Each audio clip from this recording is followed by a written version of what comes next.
সাংস্কৃতিক তথা শৈক্ষিক নগৰী ৬০০ বছৰীয়া আহোম ৰাজত্বকালৰ শেষ ৰাজধানী যোৰহাট চহৰ গাতে লাগি থকা নৱালী হৈ চৰ্দাৰআলি টিমটিমিয়াৰ এটি প্ৰাকৃতিক মনোৰম চালে চকুৰোৱা চাহ বাগিচা আৰু শাৰী শাৰী সাঁচি গছৰ মাজত সুন্দৰকৈ নানা তৰহৰ ফল ফুলৰ বাগিচাৰ মাজত নতুনকৈ সংযোজন হ'ল জলপৰী নামাকৰণে এখনি আভিজাত্য ৰিজৰ্টখনিত আপোনালোকে জুতি ল'ব পাৰিব নানা লোভনীয় খাদ্য সম্ভাৰৰ লগতে নিৰিবিলি শান্তিময় পৰিৱেশত বিয়া জন্মদিন বা অন্য যিকোনো অনুষ্ঠানৰ সুবিধা লাভ কৰিব পাৰিব এই জলপৰী ৰিজৰ্টত অতি কম মাননিতে ৰিজৰ্টখনিত থকা লেকত আপোনালোকে কৰিব পাৰিব বটিং গতিকে আজিয়ে আহক সপৰিয়ালে জলপৰী ৰিজৰ্টলৈ আৰু লগে ভাগে হাঁহি ধেমালিৰে এসাঁজ খাওক জলপৰী ৰিজৰ্টত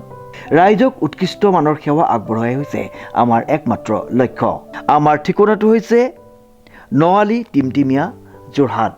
আমাৰ যোগাযোগৰ নম্বৰটো হৈছে 7896524655 অথবা 6001394297 নমস্কাৰ নিউজৰ বাতৰিলৈ স্বাগতম জনাই ষ্টুডিঅ'ৰ মজিয়াত মহিপাল দাস চাহক আজিৰ বাতৰি ডিব্ৰুগড় চহৰৰ এটি কণমানিৰ চৰ্চা এতিয়া সৰ্বতে জিলা পৰ্যায়ৰ পৰা আন্তঃৰাষ্ট্ৰীয় পৰ্যায়লৈ কণমানিটিয়ে দেখুৱাইছে নিজ প্ৰতিভা চাহক আমাৰ এই বিশেষ প্ৰতিবেদনটি ডিব্ৰুগড় চহৰৰ এটি কণমানিৰ চৰ্চা এতিয়া সৰ্বতে জিলা পৰ্যায়ৰ পৰা আন্তঃৰাষ্ট্ৰীয় পৰ্যায়লৈ কণমানিটিয়ে দেখুৱালে নিজ প্ৰতিভা নমস্কাৰ মোৰ নাম আলফাজ আলী মই দিল্লী পাব্লিক স্কুলত পঢ়োঁ আৰু ক্লাছ 4C আৰু মই সৰুৰ পৰা খেলি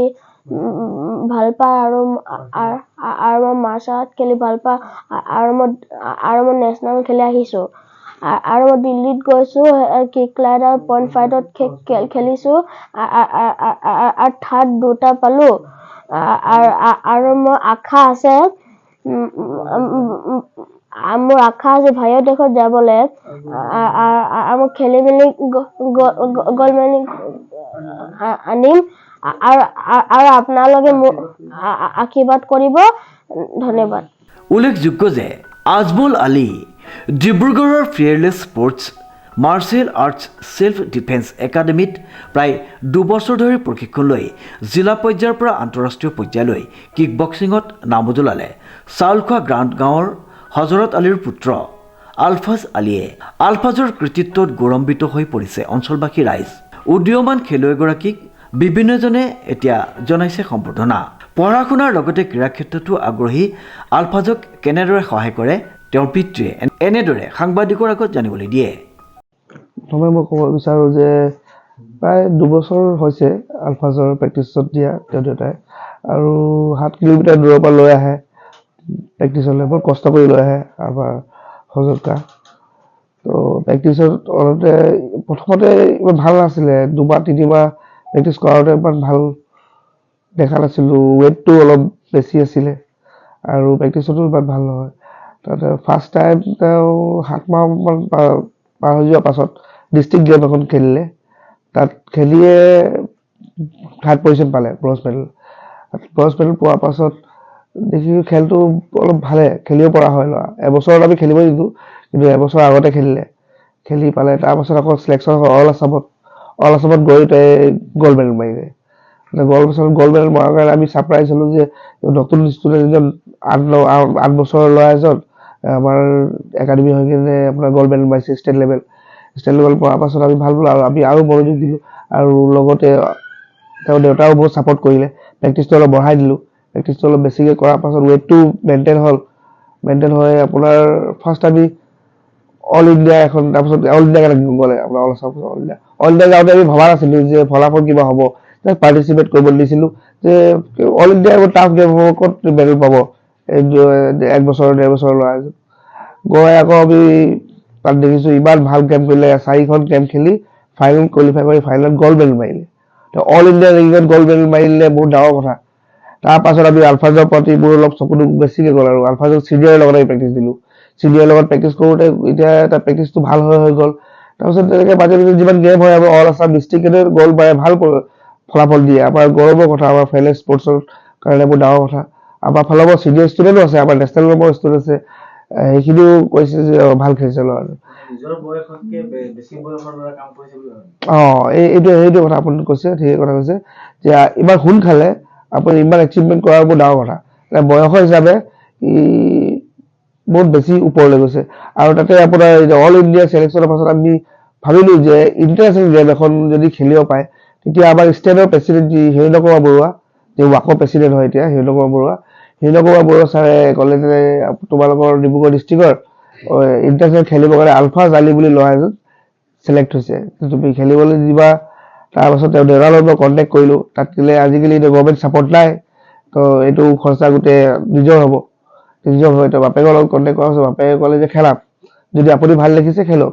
তো আমি প্ৰেক্টিচ আৰম্ভ কৰিলোঁ, তাৰ ডাবুল টাইম প্ৰেক্টিচ ষ্টাৰ্ট কৰিলোঁ। প্ৰেক্টিচ ভালে কৰিছিলে, প্ৰেক্টিচত আপোনালোকক আমি আগতে কৈছিলোঁ, প্ৰেক্টিচ ভালে কৰিলে। তাত গৈ ইণ্টাৰনেশ্যনেল ফাৰ্ষ্ট টাইম গৈ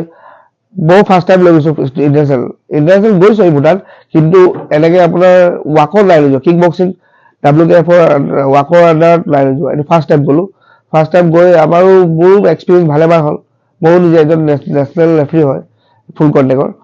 তো লৈ যাই তাত আপোনাৰ বহুত অভিজ্ঞতা পালোঁ। আৰু তাইও পালে, ফাৰ্ষ্ট টাইম গৈ যে মেডেল মাৰিব আমি ভবা নাছিলোঁ, একাডেমীৰ ফালৰ পৰা কোনো ভবা নাছিলোঁ যে ফাৰ্ষ্ট টাইম গৈ ইণ্টাৰনেশ্যনেল মেডেল মাৰিব। গৈ তেওঁ ডাবুল ইভেণ্ট খেলিলে, .5 কিক লাইট, দুটা ইভেণ্টতে দুখন খেল প্ৰথমতে জিকি কিনে আপোনাৰ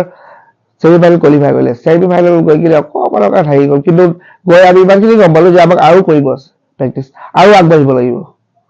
আৰু আগবাঢ়িবৰ কাৰণে ভাবোঁ যে চেষ্টা কৰিম যে নেক্সট টাইম গৈ গ'ল্ড মেডেল মাৰে আৰু অসমৰ নাম আৰু আমাৰ ভাৰতৰ নাম উজ্বলাই দিয়ে আৰু একাডেমীৰ নামটো উজ্বলাই দিয়ে।